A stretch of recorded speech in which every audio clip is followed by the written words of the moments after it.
When I was a child, I made a severe mistake that cost me many decades trying to repair it. That one decision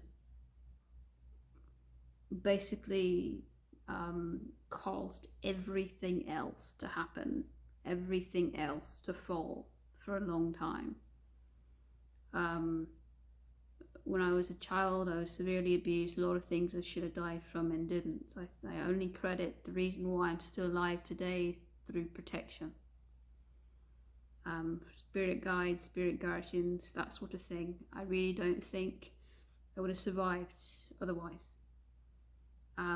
So, my family, if you haven't heard by now from other videos, if you're new to the channel, they have 1400s mindset. Literally, they belong to an Abrahamic cult. I was born different. They thought me a devil child. My whole life they called me either devil child or witch, and I didn't really pay too much mind to it because they wouldn't really let me in on why they called me that. I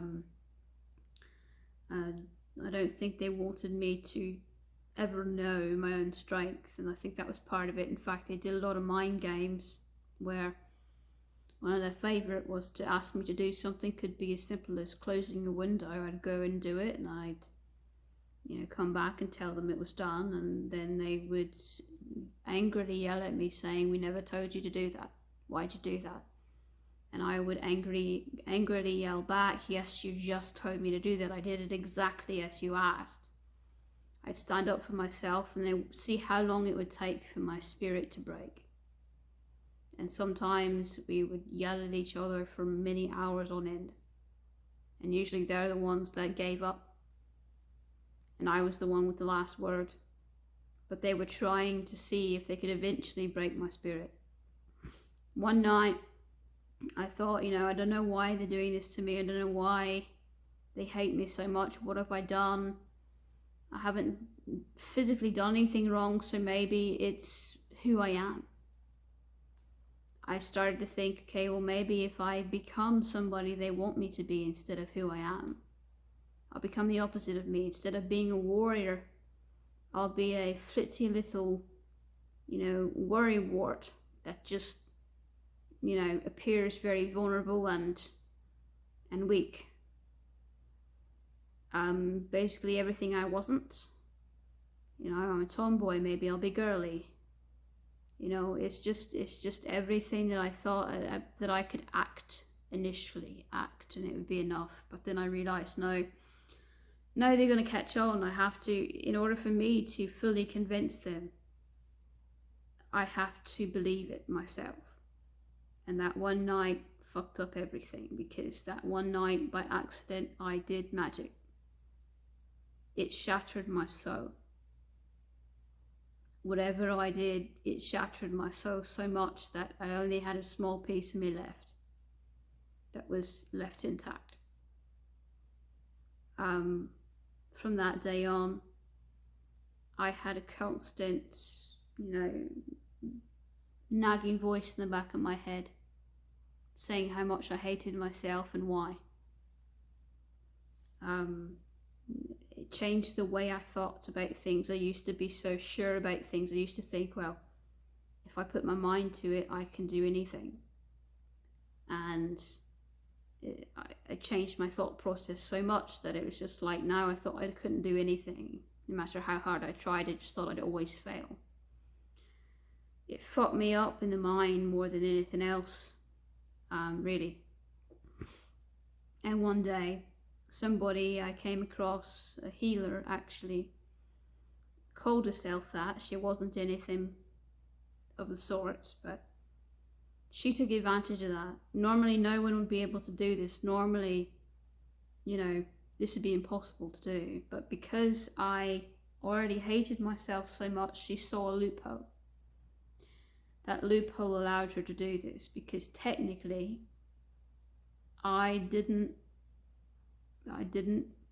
defend, I didn't protect, I didn't value my spirit. I actually wanted to kill it. And so, you know, she tricked me into thinking that she was doing something to help me mend. And she needn't even ask, because that's the way I thought about myself. All she had to do was trick me into thinking she was going to help me, because that gateway was already open. That little piece that still made me me, she stole it. All of it. Well, almost all of it. I walked out of there. I felt like a shell, empty shell. I felt like a robot. I didn't have any emotion, and I couldn't feel any of my own energy. I just felt like a zombie. She'd stolen a big chunk of my soul. For years, I didn't even know it. That's before I really knew anything. And so, you know, it occurred to me one night that, you know, I started feeling like that right around the time I went to her. And so then I decided, okay, she definitely did something. It's not me. It's not anything I did. She did this. And so I did it. I'd known for a long time, most of that decade, I'd known how to reverse it, but I just didn't realize she was the one that did it. So, you know, it's very frustrating, because I could have only had a couple of years like that, but instead it was a full decade, almost. And, well, I don't know, maybe 6 or 7 years. Anyway, it was a long time. I, you know, got her, you know, thing reversed that she did. I got all my parts of my soul back that she stole, all my energy back. I cleansed it, and then I hexed her. She is going to live a life full of pain and misery till the day she dies. And for the emotional aspect of it, she's also going to have somebody to treat her the way she's treated me and treated others. Really, someone steals your whole fucking soul, it's only worth it. So it's what they deserve. But anyway, yeah, I don't. You'll find I don't have much patience or mercy for people like that. And at that point, you know, I set up warding so that no one could ever do that again, could ever trick me like that again.